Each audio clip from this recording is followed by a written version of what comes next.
নমস্কাৰ বন্ধুসকল, education for YouTube চেনেলত মই ধানমণি আপোনাক স্বাগতম জনাইছোঁ। এইটো ভিডিঅ'ত মই ৰিজনিঙৰ কেইটামান দুটা কুৱেশ্যনে লৈছোঁ, দুটা টপিক টাইপৰ লৈছোঁ। এই দুটা কুৱেশ্যনৰ বিভিন্ন ধৰণৰ আমাৰ এক্সামত আহে, গতিকে আৰু এই দুটা অসম পুলিচৰ যিটো এক্সাম আছে তাৰ কাৰণে বহুত বেছি ইম্পৰ্টেণ্ট। আৰু ইয়াৰ পিছত মই মেথছৰ এটা ভিডিঅ' আনিম। মেথছত মই টাইম এণ্ড ৱৰ্কৰ এটা চিৰিজ এটা শ্বৰ্টকাট হিচাপে দেখাই যাম।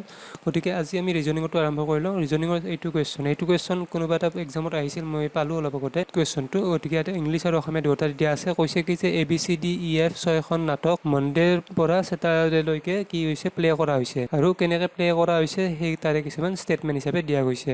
গতিকে কি আছে যে Monday, Tuesday, Wednesday, Thursday, Friday, Saturday আমি লিখি লৈছোঁ ফাৰ্ষ্ট। তাত কৈছে কি যে must not stage on Friday, তাৰমানে এই নাটকখন আমাৰ ফ্ৰাইডেত নহ'ব। Must not stage on the first day of the children, মানে চি নাটকখন আমাৰ কি নহ'ব, মনডেটো নহ'ব। তাহাঁত কৈছে কি যে D should be stage on Wednesday, তাৰমানে ডিখন আমাৰ ৱেডনেছডে কৰা হ'ব, কিন্তু should not immediately followed by C, তাৰমানে চিখন ইয়াৰে আগত কৰা নহ'ব। ঠিক আছে। There is a gap between 2 days D and F, তাৰ ডি আৰু এফৰ মাজত দুটা দিনৰ গেপ থাকিব।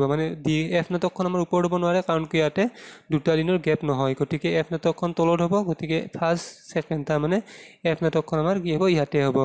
তাৰপিছত কৈছে কি যে শুড বি ইমিডিয়েটলি ফ'ল'ড বাই এ, তাৰমানে নাটকখন কি কৈছে, নাটকখন কেতিয়া আৰম্ভ হ'ব, নাটকখনৰ পিছতে লগালগ আৰম্ভ হ'ব। এতিয়া চাওক, আমাৰ কি হৈছে, চি আমাৰ কি হ'ব নোৱাৰে, ওপৰত হ'ব নোৱাৰে, মনডে টিউজডে হ'ব নোৱাৰে। তাৰমানে চি অপশ্যন ক'ত থাকি গ'ল, চি হয়তো ইয়াতে হ'ব, নহ'লে চি কি হ'ব, ইয়াতে হ'ব। ঠিক আছে। যদি মই কি কৰোঁ, যদি ইয়াতে মই যদি ছাপ'জ এ আৰু ইটো দিওঁ, তেনেহ'লে মোৰ চিটো কি হ'ব লাগিব, ওপৰত হ'ব লাগিব। তাৰমানে ওপৰতটো আমাৰ চি হ'ব নোৱাৰে, তাৰমানে এই যিটো আমাৰ কম্বিনেশ্যন দিলে অলপ আগতে, সেই কম্বিনেশ্যনটো ক'ত হ'ব, আমাৰ ইয়াতে হ'ব। ইয়াতে হ'ব আৰু কি হ'ব, আমাৰ ইয়াতে হ'ব। ঠিক আছে।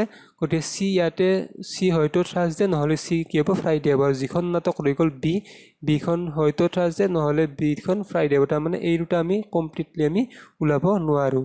ঠিক আছে। বি আৰু চিৰ পজিশ্যনটো আমি ডাইৰেক্ট আমি ক'ব নোৱাৰিম।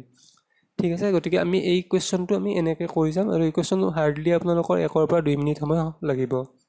আৰু ইয়াৰে ওপৰত ভিত্তি কৰি বিভিন্ন কুৱেশ্যন আহিব, 3টা বা 4টা কুৱেশ্যন থাকে ইয়াতে। ঠিক আছে। নেক্সট কুৱেশ্যনটো হৈছে, এইটোত মই অসমীয়াটো বিচাৰি নাপালোঁ বাৰু, কিন্তু ইংলিছতে আপোনালোকে জানি লওক। কি হৈছে যে 7জন মানুহ ABCDEFG একডাল ৰেখাত বহি আছে, আৰু সিহঁতে নৰ্থত ফেচ কৰি আছে। গতিকে আমি আঁকি লৈছোঁ 1 2 3 4 5 6 7। আমাৰ সুবিধাৰ্থে আৰু এডাল আঁকি লৈছোঁ 1 2 3 4 5 6 7। এনেকুৱা কুৱেশ্যনৰ ক্ষেত্ৰত আপোনালোকে সদায় এটা ৱৰ্ড বিচাৰিব, ইণ্ড। ক'ৰবাত নহয় ক'ৰবাত এটা ইণ্ড বুলি শব্দ লিখা থাকিব। ঠিক আছে। গতিকে আমি ইয়াতে বিচাৰিলে পাম যে 4 নম্বৰত আমাৰ এইটো ইণ্ড বুলি লিখা আছে। গতিকে আমি ইয়াৰ পৰা 4 নম্বৰৰ পৰা আৰম্ভ কৰি যাম। কি কৈছে যে person who is third to the left of D is at 1 in, তাৰমানে ডিৰ যিজনে থাৰ্ড টু দ্য লেফ্টত আছে, সি এটা ইণ্ডত বহি আছে। গতিকে সেই মানুহজন ইয়াতে বহিব নোৱাৰে, কাৰণ কি ইয়াতে বহিলে ডি আমাৰ কি হ'ব, ইফালে গুচি যাব। গতিকে ইফালেতো পচিবল নহয়। তাৰমানে মানুহজন ইয়াতে বহি আছে, আৰু ডি তেতিয়াহ'লে ক'ত বহিব, ইয়াতে বহিব। বা মানুহজন ইয়াতে বহিব, ডি নহ'লে আমাৰ কি হ'ব, ইয়াতে বহিব। ঠিক আছে। এতিয়া ডি থকা আৰু ক'ত আছে, ইয়াতে 3 নম্বৰত আছে, যে কৈছে কি যে C is immediate neighbour of B and D, তাৰমানে চিটো বি আৰু ডিৰ মাজত আছে। হয়তো চি ইয়াতে থাকিব, বি ইয়াতে থাকিব, হয়তো চি ইয়াতে থাকিব, বি কি হ'ব, ইয়াতে থাকিব। ঠিক আছে। তাৰপিছত কৈছে কি যে আমাৰ ৰাইট অফ ই, তাৰমানে এফে ইৰ একদম কাষতে বহি আছে, ৰাইটত বহি আছে। এনেকুৱা অপশ্যনটো বহুত আছে, গতিকে এইটো আমাৰ ইয়াতে থাকক অলপ টাইমৰ কাৰণে। তাত কৈছে কি যে E is 4 to the right of G. এতিয়া চাওক, জিৰ 4 টু দ্য ৰাইট, তাৰমানে জি যদি ইয়াতে বহে, ফাৰ্ষ্ট ছেকেণ্ড থাৰ্ড ফ'ৰ্থ, ইয়াতে ই বহিব। এনেকুৱা পজিশ্যন ক'ত কৰে আছে চাওক। আমি জিক ইয়াতে বহাব নোৱাৰোঁ।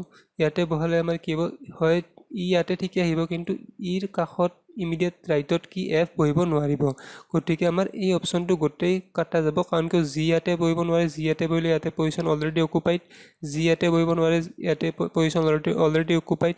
তাৰমানে কি হ'ব, আমাৰ জি ইয়াতে বহিব। জি ইয়াতে বহিলে আমাৰ ফাৰ্ষ্ট ছেকেণ্ড থাৰ্ড ফ'ৰ্থ তাৰমানে ই ইয়াতে বহিব আৰু ইৰ ইমিডিয়েট ৰাইটত কোনে বহিব এত বহিব আৰু যিটো অৱশিষ্ট থাকি গ'ল এ আমাৰ ইয়াতে বহিব গতিকে এইটো আমাৰ কমপ্লিট লাইনটো আমাৰ বনি গ'ল ঠিক আছে আৰু ইয়াৰে ওপৰত ভিত্তি কৰি আমাৰ কেইটামান 3টা বা 4টা আমাৰ ইয়াতে কুৱেশ্যন আহিব গতিকে মই আশা কৰোঁ আপোনালোকে ভিডিঅ'টো চাই ভাল পাব আৰু যদি ভাল পালে আমাক লাইক কৰিব শ্বেয়াৰ কৰিব বিভিন্ন আমাৰ ঠাইত আমি আছোঁ গতিকে আপোনালোকে কণ্টেক্টত আহিব পাৰে আৰু যদি ভিডিঅ'টো ভাল পালে তেনেহ'লে ছাবস্ক্ৰাইব কৰিব আৰু ভিডিঅ'টো চোৱাৰ বাবে আপোনালোকক অশেষ ধন্যবাদ জনালোঁ থেংক ইউ